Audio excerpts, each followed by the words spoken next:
Ladies and gentlemen, recently I traveled to London.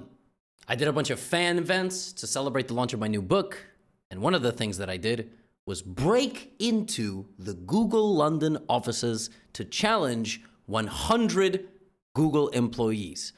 It was incredible. I didn't actually break in. I completely had access, I asked permission, I had an ID and everything. But this is what I did at Google London. I played a 3 versus 1 simultaneous exhibition with over 100 spectators talking about the games, analyzing the games. It was a lot of fun, and then I guessed the ELO of every single one of the people that I played. Now, one thing that might not be obvious from that image is this, the fact that there was a lot of distance between every single board. So basically what I had to do when I was playing these Googlers is I had 15 minutes on the clock, and I had to run from board to board to board, as I was playing 3-on-1 with 100 spectators, talking about the board, talking about the moves, and talking to each other. And I played 3-on-1 with 15 minutes on the clock while running around the room. It was incredible stuff. And in this video, I'm going to take you through each of these games. I wish I had like live footage, but we didn't have a cameraman because, you know, fourth quarter budget at Google. We barely even managed to get that room. It was, though, in all honesty, an amazing visit. So thank you to Google for hosting me. And this is basically 3 versus 1 Guess the ELO with 100 people watching and giving their suggestions and opinions. The last game was against the final boss, but I will take you through all of them. It was almost like a Pokemon battle. It was like, again, all I knew is that I have 15 minutes, my time is ticking, and I have to run from board to board. That's all I knew. So it really was a lot of fun. And also, if you're watching this video November 26th and 27th in 2023, it's Black Friday. All my courses 40% off. I repeat, all my courses are 40% off, but only for the next 24 hours. And if you're watching this in the future, you missed the sale, bozo. That's what you get for coming to the channel late. Anyway, here we go. Google engineer number 1. By the way, I have no idea if this is actually a software engineer or not, but I just assume that everybody that works at Google is a software engineer and is probably smarter than me. So, D4, D5, and I played bishop to F4. This person's rating is 9,997. The next person is 9,998. The next person is 9,999. In reality, I had no idea what their ELOs were. So all I knew was that I got to play solidly, but I gotta keep a time edge. I got to move fast. I got to not overcomplicate the position. When you play 3-on-1 in chess, that is the golden rule. You play 3-on-1, you start spending too much time on each clock. Knight to F6, and I went Knight C3. I was like, okay. Again, I have to assume somebody's like 1,200, maybe 1,400, and you know, my opponent played E6. So, by the way, while this is happening, I'm running to every other board. But for the sake of keeping this kind of more or less a normal video and not jumping around, I will finish one game at a time. So I played Knight to B5. This opening is known as the London. I had to do it. I was in London. How can you go to London but not play a London system? So I played Knight C3, the Jobava London, which is trying to poke at Black's queenside. White surrenders a traditional advantage in this opening to play for various attacking possibilities.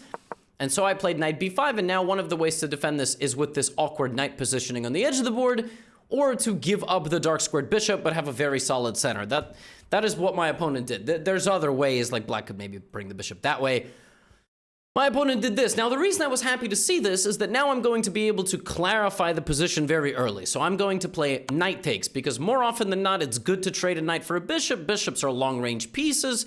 Plus, when your opponent so early in the game gives away the dark squared bishop, you know, you're going to have ideas like this for the rest of the game. So the second that this pawn structure gets clarified, right away, I'm thinking one thing in my head. All right, and chess is all about thinking what your opponents want to do with their pieces and with their pawns, with their pieces and with their pawns. So of course I'm looking at things like queen here, but I'm also looking at knight c6, and the only reasonable expansion in the position for my opponent, which would simultaneously play for more central space, which is important in chess, but also open up the light squared bishop, which is pawn to e5. So I played e3 while running around and moving. My opponent castled, I developed, and again, it's not a time to go on an attack just yet. I gotta finish up my development, and I can't underestimate my opponents. I already learned that lesson in a recent video when I went to Florida and lost to somebody who I thought was a beginner. Knight c6. My opponent is still not ready to play e5, but knowing that e5 is coming makes me hesitant to put my bishop on d3. Because if my opponent does succeed with playing e5, not right now, but that's going to be a problem, right? So what I did instead is I developed my light squared bishop to the e2 square. I'm just sliding the bishop out one square. I don't know what I want just yet. I do know, though, that my opponent is probably going to play rook e8 and try to play for e5. And that is exactly what my opponent did. Now, one thing I need to also just add here, if you haven't clicked away, if your attention span is longer than, you know, whatever, 3 minutes or however long we are into this video, one thing that it is worth mentioning is that I had to memorize all of these games after I left Google. We did not play these games on digital chessboards. So just, you'll see what I mean later. Castles, e5. Now, big moment in the game. If I take and open up the center for my opponent undoubles their d-pawns, gets 2 very powerful center pawns, and frankly just isn't worse at all. Black will play bishop f5 and bring the queen and connect the rooks, exactly what you're supposed to do in chess, and then I have no advantage because this center is just so strong. I'm going to have to fire pawns at the center to try to get it traded, and black might even try to walk into my territory and deal some serious unpleasantries to my position. Which is why here I did something instead called keeping the tension. I just kept the tension. I said, you know what? I want you to come forward, or I want you to take me. Because if you come forward, now your pawns can't advance. And in chess, keeping the tension is a very, very high level and sophisticated methodology because you don't want to trade too quickly a set of pawns and now you gave up your center and you helped your opponent's structure. You also don't want to push too quickly because then you lock your pawns and then your opponent starts creating pawn breaks and breaking apart your center. So for black, the best thing to do is also to keep the tension. So my opponent also keeps the tension, which is how I knew I was playing a strong intermediate. Like this is not a bad player at all.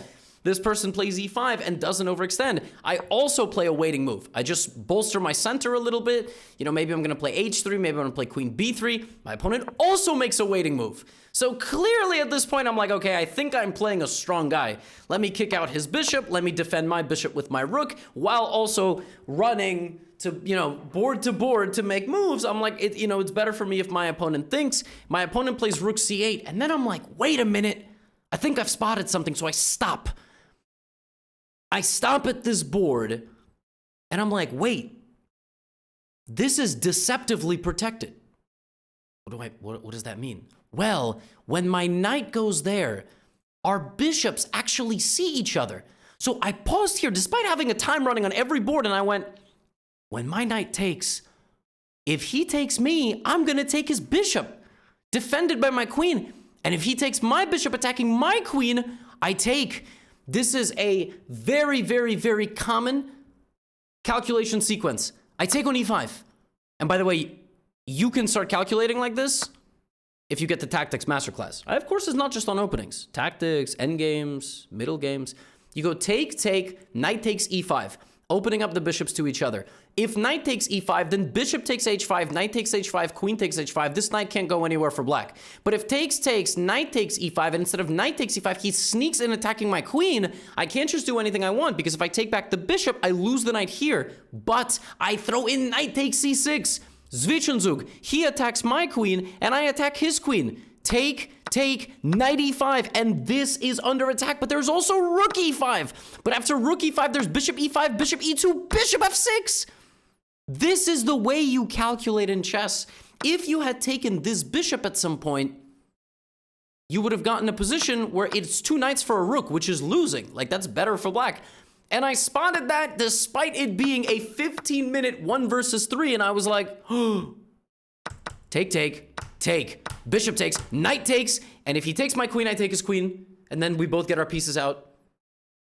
He could also take my knight, I take his bishop, so after takes, I emerged a pawn up in an endgame, and this is relatively straightforward. After getting the Tactics Masterclass for 40% off for Black Friday, you can get the Endgames Masterclass. How do you win an endgame like this? Well, you are a pawn up with white. You are very happy to make that trade as long as it damages the structure. You plant your rook in the center, you put more pressure on that pawn, and you use a pawn break. Also, in the game, what I did is I did exactly that. Then I played f3, controlling my opponent's movement, and I brought my king up, enabling the movement of this rook, and now e4 is next, bishop here is next. But actually, the game ended very quickly because my opponent went takes, and sensing that my b2 pawn was feeling a little bit delicate, opponent played rook to b8. And unfortunately, blundered his rook in one move. Now, he was a good sport. He played on, but I don't remember the game. The game proceeded rook b4, rook b6 rather, rook b4. I defended both my bishop and my pawn, and then we shuffled a lot, and I went on to win the game because I was up a rook, and I can win a game up a rook. Now, I anticipated that this person was like, I think I said about 1500 is what I said. He was 1700. So he was 1700. He played quite well. I don't know why I thought he was 1500. I think I mostly got it from the sense of like, he blundered a rook in one move, and I just assumed like 1700 might, you know, not. But again, we were playing like little faster chess, nerves and everything, and he just forgot I had a bishop on the other side of the board. He played very well, but I didn't have a huge amount of information to work with, other than the fact that, you know, I got him with this really nice tactic, by the way, not to toot my own horn here, but absolutely to toot my own horn. And so that was game one. But there was 2 other games going on. Right, so like, I'm running. This was the first game to finish. This game was really trippy. So this game against Google Engineer number 2, he played a Scandinavian defense. I decided to go for e4 to mix it up a little bit. Takes. Knight f3, and his next move confused me. His next move made me think he doesn't actually know openings, which, again, like, he played bishop f5, which is not a mistake. It's not a mistake, but more people here play knight f6 and bishop g4, and even knight c6, like, voluntarily putting the bishop there as opposed to on the g4 square, I thought to me gave me some info like, okay, this is probably the weakest of the 3. He actually was not.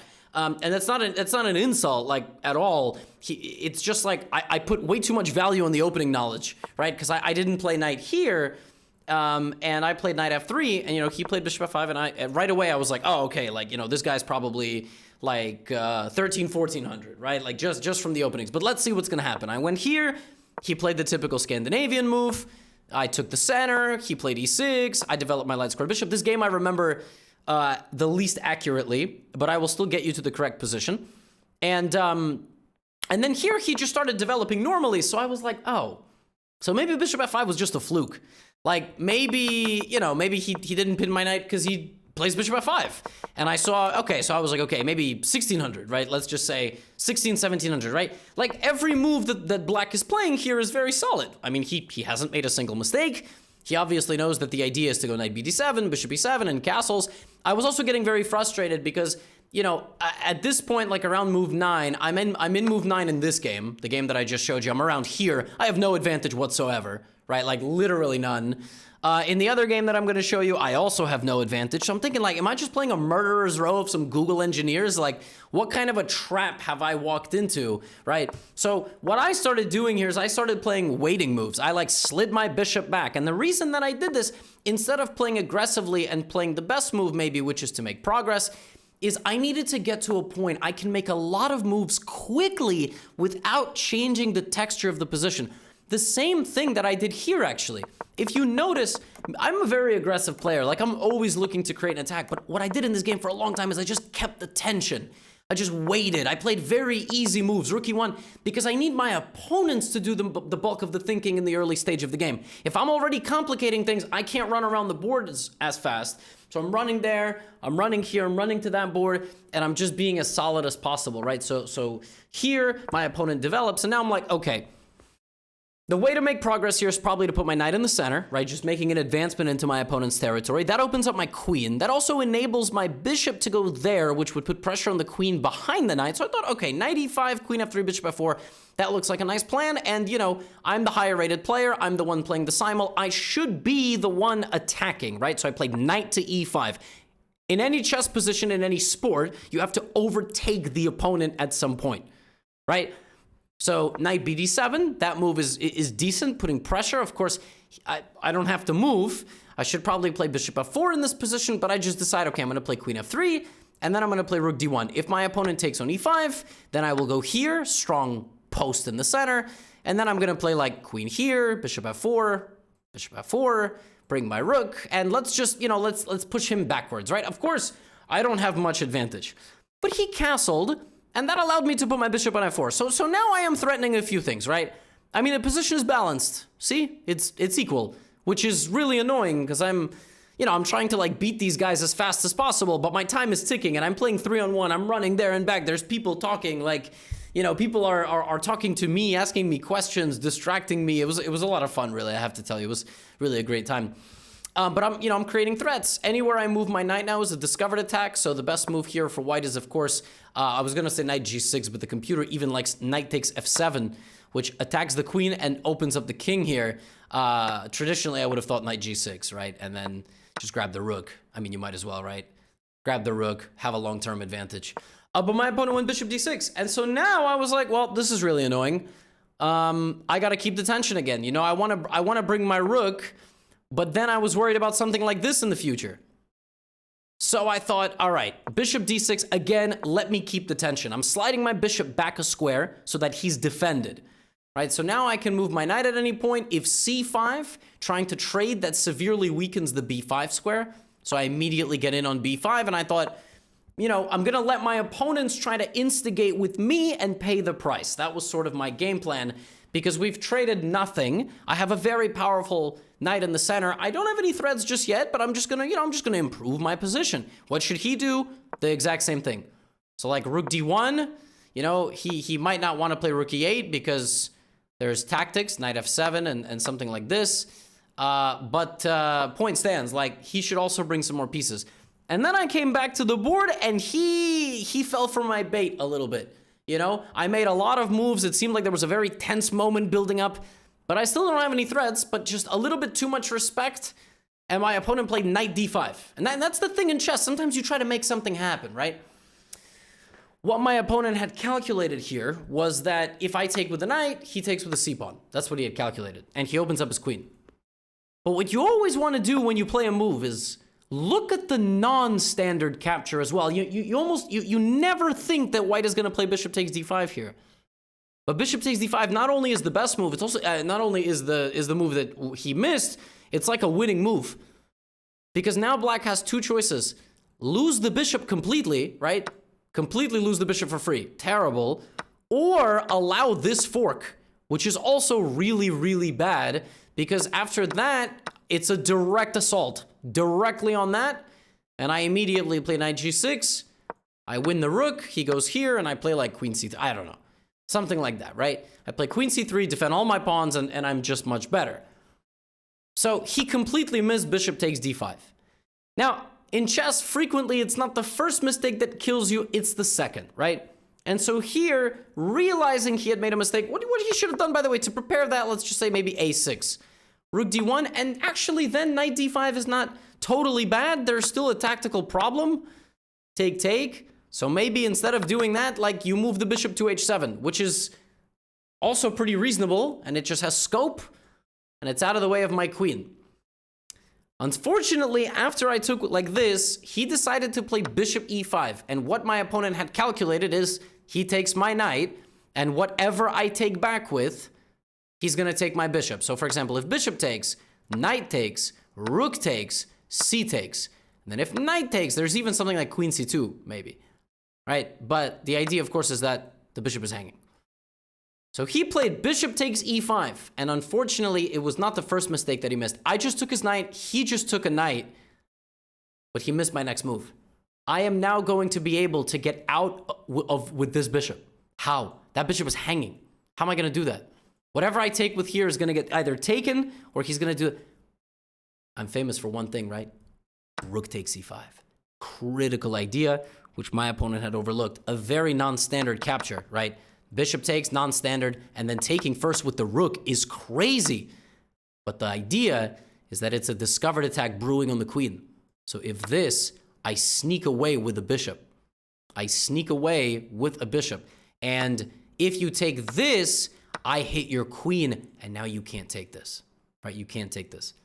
So you slide out of the way, and I emerge with a knight and a bishop for a rook. And again, it was a nice little tactical sequence. I was lucky that my opponent tried to like fight with me, and now, actually, I converted this quite nicely. I was quite happy. You know, you got to use your material advantage. You either send this to an endgame, you trade the queens, you trade the rooks, you keep your center together, you disallow the opponent from getting a rook in here, and two pieces beat a rook. I mean, they just do. As long as the pawn count is about the same. My opponent played a5. I restricted the queenside advancement with a4. I brought my rook to the center. And then right around here, I realized, okay, I think I can just start going for it, you know, because he's going to start playing c5 and things like this. So I played queen g3, threatening checkmate. I think I'm misremembering the move order very, very slightly. But I believe it was something like h3 here to make sure I don't get back rank mated. And my opponent played c5, takes, and he should have taken with the rook. He took with the queen, and now with eyeballs here, I realize this bishop is not really well protected because I have this. And that move is tough because now if the pawn takes, I get this, that's mate, that's hanging. And I remember very, very vaguely, I landed a tactic in the game, which was not even this and this. It was like essentially this. Like I said, I didn't remember the exact game, but I do remember my opponent couldn't take my queen because of this and couldn't take my bishop because of mate. So he ended up down a lot of material. He ended up down, might have been 2 or 3 pieces for the rook. And I went on to win. I simplified this down and I went on to win. And really, this was all because, you know, of a little two piece in the middle game. It was actually equal, but, you know, my opponent just unorthodox capture, you know, something like a tactical sequence that you learn as you get better. Rook e5 is a tough move to see from a distance because you really only calculate d takes and bishop takes. And this person I estimated at around 1500. He was 1900, and I felt really bad about that. But I put way too much emphasis on the opening. Like, I probably should have, and I just thought I got a really comfortable position, right? I just thought I played very comfortably, and then right out of the opening, he made a mistake. And so I was like, you know, 1500 maybe, but it was it was like the first moment to breathe, and immediately you make a small mistake, and then the game is over. So I did my best. I wasn't trying to insult anybody. The last game, though, this was the final boss. This was the Google London office champ. This was fun. I had no clue how good this guy was, but I heard rumors that he was the best. I didn't know how good anybody was, but I knew he was the best. So he played d4. I think I should have some photos of me with him, but yeah. So he played d4. And I played d5, he played Queen's Gambit, and then, so what I decided here is, this was not supposed to, you know, promote my course at all, but now that I'm here, I played a6. This is my Queen's Gambit decline course. And the idea of Queen's Gambit declined with a6, so you decline taking until you are ready to take and defend your pawn like this. So if white doesn't take you, if white plays something like this, you grab the pawn, but now it's actually a lot harder for white to win it back because you're going to get the b pawn involved. Now, my opponent, who was obviously quite strong, played a4, which is a very natural move. A lot of people here pause and go, wait a minute, there's no b5. Now, actually, this is available for free, 100% free. So I know I promote stuff and you don't want to spend money, and that's completely fine. This is free. If you go to my course's website, link is in the description, Chessly, and you look up Queen's Gambit declined, this whole free sample is there. And the idea against a4 is to play knight c6 and knight a5. And what you do is you don't give the pawn back. You just say, no, you can't have the pawn. Now, white needs to bend over backwards to get the pawn back. White needs to play knight e5 and really, really commit to getting this pawn back, going, wait a minute, my bad, I messed up. Listen, you know, because if white doesn't, if white just plays like bishop e2, you'll play like knight f6, castle. Oh, well, that would be nice. Castles, then you'll play like c5, and by the time white decides to get the pawn back, you have a very, very comfortable position. So I played bishop b4, he took, and I played c5. And so I was ready to bring my queen, put pressure, castle, and all this good stuff. And then he surprised me. So I was far away, like I told you, you know, during this.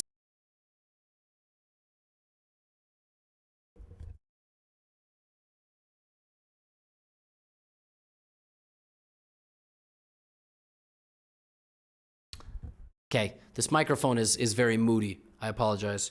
I was trying to slide away and talk, but it can be very sensitive. Anyway, I was far away from the board, right? And I saw he moved his queen. So I was like, what? A queen move? In this position, I don't remember that from my course. And lo and behold, he played queen g4. So this is actually very smart if you're trying to play a simul, right? If you're trying to play, so he knows I have to run board to board. So he creates a tactical situation. He creates an aggressive situation where I have to spend time at his board or risk losing. So of course the easy move here is, just go here. But that's not a good move because then I create a lot of weaknesses. You know, you really don't want to commit your pawns like this, but I realized I had a really nice solution here. So does the mouse want the cheese, right? Mouse wants the cheese. Well, come get the cheese. Knight f6. And I realized that now white is in grave danger. So there is a reason, like sometimes, you know, you play your openings. Many of you have this. You have opening courses or you know certain openings. You play a certain opening, something happens that you weren't expecting, and you completely don't react the right way. Like it's not a move that's covered in the course, then you look with Stockfish and, you know, the evaluation is dropping, but you couldn't punish it. Well, I realized this move, despite costing me a pawn, gets me a lot of development. And not just development, the queen no longer guards this pawn. You've got to remember what all your pieces are doing, right? Your pieces are staring at certain things, right? So after knight f6 and rook g8, I win 2 very important moves against this queen. And now I take. This queen is out here. My rook has a bullseye, a target on g2.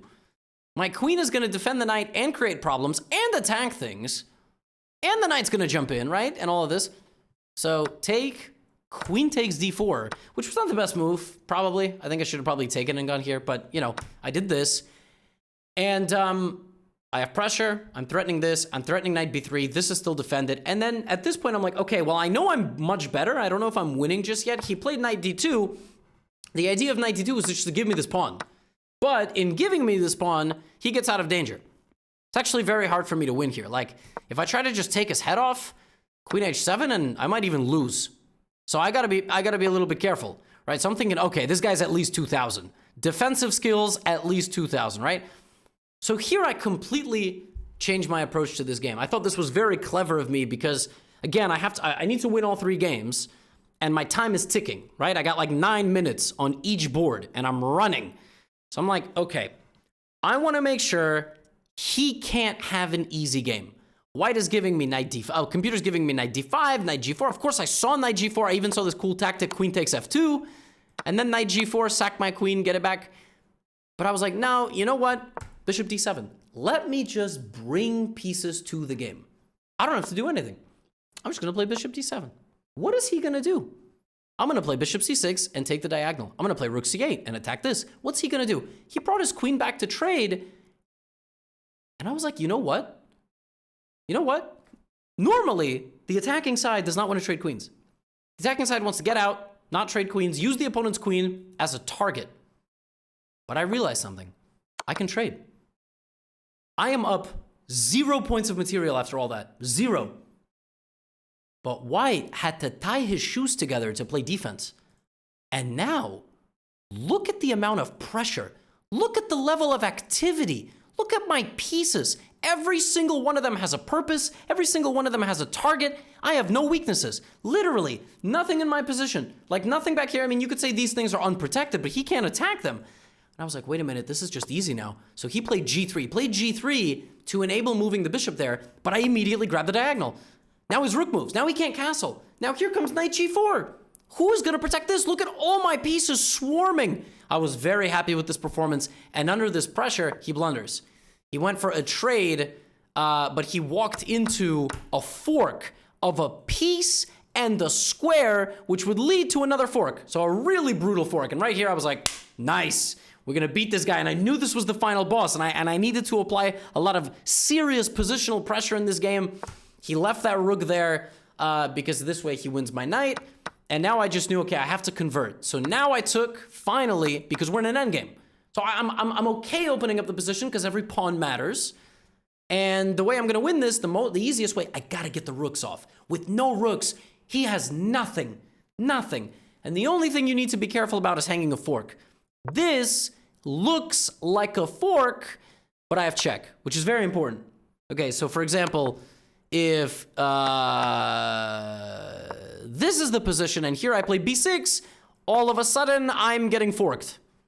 So I have to be careful. Right? So he played rook b1, I pinned him, he ran his king, and I covered knight f6 in the future, also trying to set up a checkmate net. He went here, I invited him in because he cannot take on b7. See, he calculated knight b7, take, and then after this, there is rook back to b1. But I flipped the move order. The knight is defended by the rook, which is also defending the bishop. Rook takes c1. Another rook sacrifice, removing the defender. And now I'm just up a knight in a rook endgame. And I won this game by bringing up my knight and advancing like this. And here I do not remember, but basically, he brought his king, I brought my king, and we traded down. And I mean, the rest of the game is relatively straightforward. Just don't blunder anything and do something like this. f4, promote the pawn. And what ended up happening essentially is, let's just very hypothetically say something like this. I pushed the king to the back rank. I brought in mine. And ultimately, it was a checkmate. Like I pinned his king on the back rank, brought my knight, brought my rook, and he resigned. I estimated this guy at being around 2,100, like high 2,000, 2,100, who just tried to play a little too aggressively in the opening and it backfired. He was 2,250, so he was even stronger than my estimate. But because he tried to play to the simul, like he probably would not have played queen g4 in a long game, but because we were playing rapid and he tried to be aggressive and confuse me a little bit, it backfired a bit because I played quite sharp and I was on my game. So that's how I beat 100 Googlers. 3 volunteered to play me. That's all the time that we had, but everybody was chatting and enjoying themselves and talking and everything. And what a spectacle. I really had a great time over at Google London. It was a lot of fun. Little Q&A we did as well. And if you're watching this video and you made it this far, or you know somebody who I'm about to give this pitch to, if you work at a tech company like a Meta or an Amazon or whatever, like let's do chess at your company. Or if you work at any company, you could work at a boutique investment firm, a hedge fund. I like to do this stuff. I'll visit, we'll talk about chess. I could do Guess the ELO live. I could do a simultaneous against 3 people, 5 people, 10 people. Holler at your boy. I'm available. Shout out to Google for hosting me once again. A lot of fun. If you made it this far, friendly reminder about Black Friday again. That's all. Goodbye. Get out of here.